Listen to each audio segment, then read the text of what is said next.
आज Doubtnut app download करें।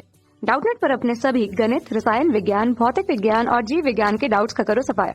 बस प्रश्न की फोटो खींचो, एक ही प्रश्न को क्रॉप करो और तुरंत वीडियो सोल्यूशन पाओ। अभी डाउनलोड करें। नमस्कार दोस्तों, आज का हमारा सवाल है महत्तम समापवर्ती क्या होता है। तो आइए इस सवाल को हल करते हैं। तो यहाँ पर हमें क्या पूछा है, महत्तम समापवर्ती। तो महत्तम समापवर्ती हमारे पास क्या होता है, इसको हम लिखते हैं एचसीएफ से।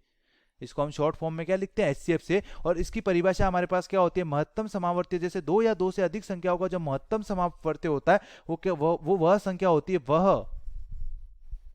वह छोटी से वह बड़ी से बड़ी संख्या, वह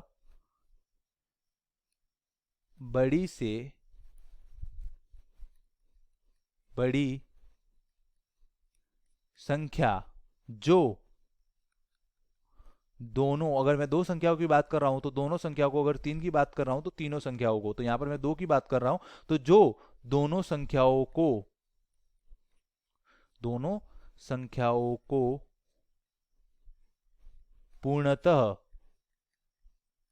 विभाजित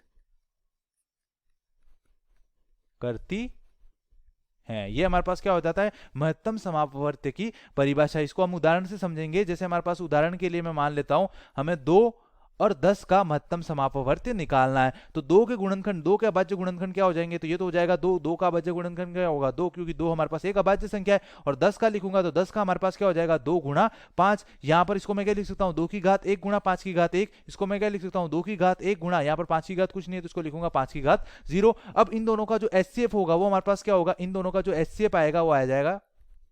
अब यहां पर आप देखोगे तो 2 की मिनिमम घात हमारे पास कितनी है, तो 2 की न्यूनतम घात यहां पर 1 है और यहां पर भी 1 है। तो 2 की न्यूनतम घात 1 है तो ये आ जाएगा 2 गुणा 5 की घात हमारे पास न्यूनतम कितनी है, तो यहां पर 5 की घात 0 और यहां पर 5 की घात 1 है। तो 5 की घात न्यूनतम कितनी है, 5 की घात 0। तो ये आ जाएगा हमारे पास 2 की घात 1 गुणा 5 की घात 0। तो इस संख्या का हमारे पास क्या आ जाएगा, 2 की घात 1 तो हो जाएगा 2 गुणा 5 की घात 0 कितना हो जाएगा 1। तो 2 गुणा 1 कितना हो जाएगा 2। तो 2 हमारे पास क्या आ जाएगा 2 और 10 का एचसीएफ। अब हम इसको परिभाषा से समझेंगे। तो परिभाषा हमारे पास क्या हो जाएगी, वह बड़ी से बड़ी संख्या जो दोनों संख्याओं को पूर्णतः विभाजित करती है। तो यहां पर बड़ी से बड़ी संख्या हमारे पास कितनी आई 2, और 2 हमारे पास 2 और 10 को पूर्णतः विभाजित करती है। एक और उदाहरण द्वारा समझेंगे। जैसे मैं यहां पर मैं कोई बड़ी संख्या ले लेता हूं, जैसे मैंने यहां पर ले लिया 10 और 15। तो 10 के अभाज्य गुणनखंड हमारे पास क्या हो जाएंगे, 10 के अभाज्य गुणनखंड हो जाएंगे हमारे पास 2 की घात 1 गुणा 5 की घात 1। और 15 के अभाज्य गुणनखंड हमारे पास क्या हो जाएंगे, 15 के अभाज्य गुणनखंड हो जाएंगे 3 की घात 1 गुणा 5 की घात 1। अब यहाँ पर 2 5 है और यहाँ पर 3 5 है। तो यहाँ पर ऊपर वाले में 3 नहीं है तो यहाँ पर मैं क्या लिख सकता हूँ 3 की घात 0,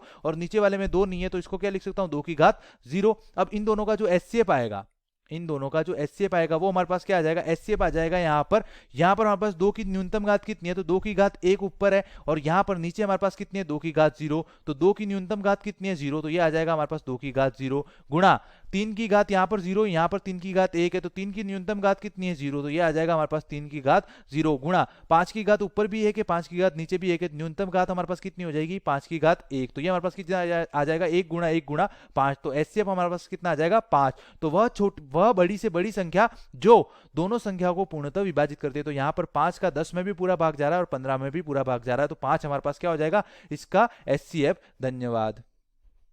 कक्षा 6 से 12वीं से लेकर नीट, आईआईटी, जेईई वो एडवांस के लेवल तक 1 करोड़ से ज्यादा छात्रों का भरोसा।